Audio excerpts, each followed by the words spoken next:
Chapter 6. After these things, Jesus went over the Sea of Galilee, which is the Sea of Tiberias. Then a great multitude followed him, because they saw his signs which he performed on those who were diseased. And Jesus went up the mountain, and there he sat with his disciples. Now the Passover, a feast of the Jews, was near. Then Jesus lifted up his eyes, and seeing a great multitude coming toward him, he said to Philip, "Where shall we buy bread, that these may eat?" But this he said to test him, for he himself knew what he would do. Philip answered him, 200 denarii worth of bread is not sufficient for them, that every one of them may have a little. One of his disciples, Andrew, Simon Peter's brother, said to him, "There is a lad here who has 5 barley loaves and 2 small fish, but what are they among so many?" Then Jesus said, "Make the people sit down." Now there was much grass in the place. So the men sat down, in number about 5,000. And Jesus took the loaves, and when he had given thanks, he distributed them to the disciples, and the disciples to those sitting down, and likewise of the fish, as much as they wanted. So when they were filled, he said to his disciples, "Gather up the fragments that remain, so that nothing is lost." Therefore they gathered them up, and filled 12 baskets with the fragments of the 5 barley loaves which were left over by those who had eaten. Then those men, when they had seen the sign that Jesus did, said, "This is truly the prophet who is to come into the world." Therefore when Jesus perceived that they were about to come and take him by force to make him king, he departed again to the mountain by himself alone. Now when evening came, his disciples went down to the sea, got into the boat, and went over the sea toward Capernaum. And it was already dark, and Jesus had not come to them. Then the sea arose, because a great wind was blowing. So when they had rowed about 3 or 4 miles, they saw Jesus walking on the sea and drawing near the boat, and they were afraid. But he said to them, "It is I, do not be afraid."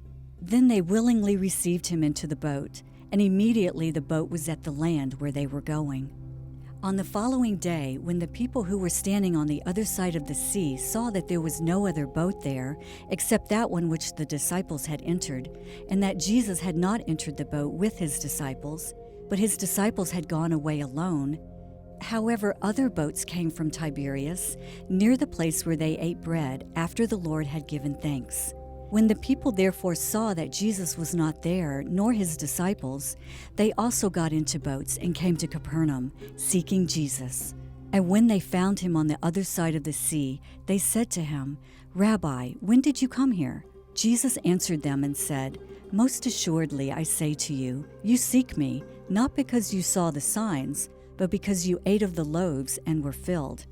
Do not labor for the food which perishes, but for the food which endures to everlasting life, which the Son of Man will give you, because God the Father has set his seal on him." Then they said to him, "What shall we do that we may work the works of God?"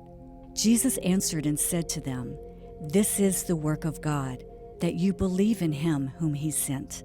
Therefore they said to him, "What sign will you perform then, that we may see it and believe you?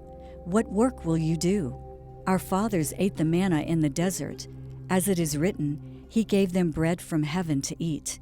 Then Jesus said to them, "Most assuredly I say to you, Moses did not give you the bread from heaven, but my Father gives you the true bread from heaven. For the bread of God is he who comes down from heaven and gives life to the world." Then they said to him, "Lord, give us this bread always." And Jesus said to them, "I am the bread of life. He who comes to me shall never hunger, and he who believes in me shall never thirst. But I said to you that you have seen me, and yet you do not believe. All that the Father gives me will come to me, and the one who comes to me I will by no means cast out. For I have come down from heaven, not to do my own will, but the will of him who sent me. This is the will of the Father who sent me, that of all he has given me I should lose nothing, but should raise it up at the last day. And this is the will of him who sent me, that everyone who sees the Son and believes in him may have everlasting life, and I will raise him up at the last day." The Jews then complained about him because he said, "I am the bread which came down from heaven." And they said, "Is not this Jesus, the son of Joseph, whose father and mother we know? How is it then that he says, 'I have come down from heaven'?" Jesus therefore answered and said to them, "Do not murmur among yourselves. No one can come to me unless the Father who sent me draws him, and I will raise him up at the last day. It is written in the prophets, and they shall all be taught by God. Therefore everyone who has heard and learned from the Father comes to me. Not that anyone has seen the Father, except he who is from God. He has seen the Father. Most assuredly I say to you, he who believes in me has everlasting life. I am the bread of life.